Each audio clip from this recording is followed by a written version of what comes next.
You've probably seen the videos about how to buy a small business with no money down. But as a small business laundromat owner myself, I'm going to share my experience with the reality of no money down laundromat listings. And this will also apply really to any business, but we'll use laundromats as an example today and show you what most people don't see until after they've already signed a contract and gotten themselves into a deal they had no idea they were signing up for. If you don't already know me, my name is Mark Csordos, owner of the Washing Well Laundromat in Aberdeen Township, New Jersey, author of the Laundromat Bible, and mentor to aspiring and established laundromat owners. So one of the first things to realize is that nothing is free. There is no free lunch, okay?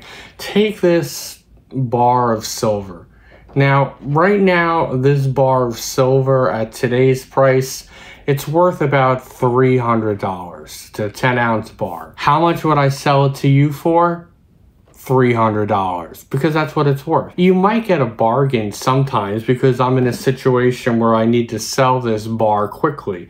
Maybe I'm going through a divorce. I have some health problems. Something came up in my life. Maybe I'll sell it to you for $280 instead of the $300. But I definitely am not just going to give you something that's worth $300 and just hand it over. So a lot of times I'll see businesses listed for either zero or really pennies on the dollar. And you have to ask yourself, why are they that cheap? And a couple things come to mind right away for me that I would like to discuss. Now, there could be more things, but I'm just going to talk about what I think are the big three. And one is a bad lease. Once you sign a lease, it's very hard to get out of it. Almost impossible. Unless you can find somebody else to take over that lease or you can somehow renegotiate that lease. I saw a laundromat near me that I had inquired about, and the lease was just choking that laundromat. About 42% of sales went to paying the lease. So if you think about it, 42 cents of every dollar that they brought in went in to pay the lease. More than double what you'd ideally like to have. So these people were willing to basically give this place away. They wanted $100,000 in the listing, but I know somebody in the industry, I was talking to them one day and they offered them the laundromat for $50,000. So they were willing to take half of what they even had in the listing for just to get out from under this lease. Another thing that could be happening too when it comes to laundromats, I see a lot of times there's not much time left on the lease. So I see the listing and the lease ends March of 2025. So in about 9 months, give or take, that laundromat is out of business. You can't just, and I've talked about this in other videos, you can't just easily move a laundromat from location to location because of the infrastructure it takes to put a laundromat together, the special plumbing, the special ventilation. So you can't just simply, okay, my lease is up, I'll go move it across the street. Doesn't work that way. Another thing that could happen is somebody might give it to you, but you take over the debt on the laundromat. I met one lady who was offered that particular situation, except the problem was that the gentleman owed 6 figures on the equipment, the washers and the dryers, so he was still paying that off.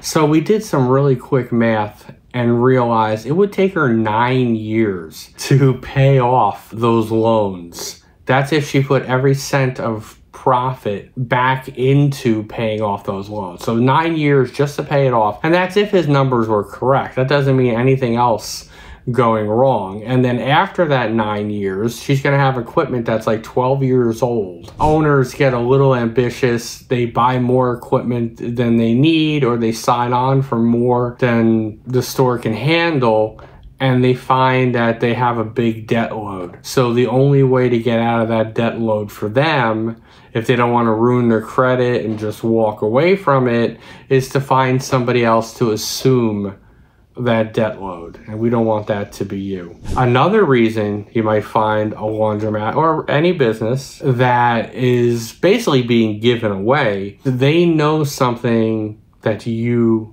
don't. No. And that's usually because you haven't done your homework. It could be that there's a brand new state-of-the-art laundromat opening up just down the street. In 6 months, 8 blocks away, there's going to be a 13,000 square foot laundromat, plenty of parking, all new equipment, and it's going to kill this laundromat. So they're hoping that you haven't gone to the township, see if anybody has applied for permits, that you might not have driven past and say, hey, I wonder what's going in there. Either A, put them out of business, or seriously hurt the current business that the laundromat has. Sometimes you'll have a situation, and I almost walked into one of these and it wound up not working out. The previous owners abandoned the laundromat. There was a husband and wife. I don't think they were doing that well, and they just got up and left. Didn't tell anybody.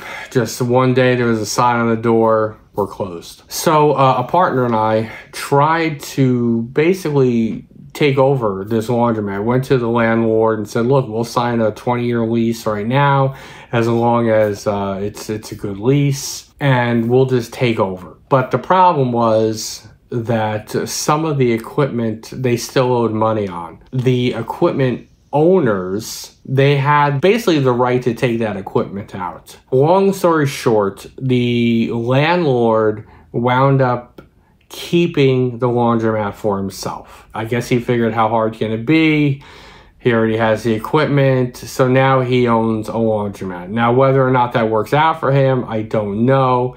And that would be the good subject maybe of a future video. But even if my partner and I had been able to just walk in there and say, okay, we're taking over, it still would have cost us money to have it ready for the actual public. First, we would have had to negotiate some kind of price with the owners of the machinery. Then we would have had to put money in to promote it. We would have had to put money in to kind of fix it up, maybe a paint job, some new equipment, that type of thing. So even if we had basically just walked right in, it still wouldn't have been free. It's always going to cost you some money. And this video is not about where you borrowed the entire purchase price.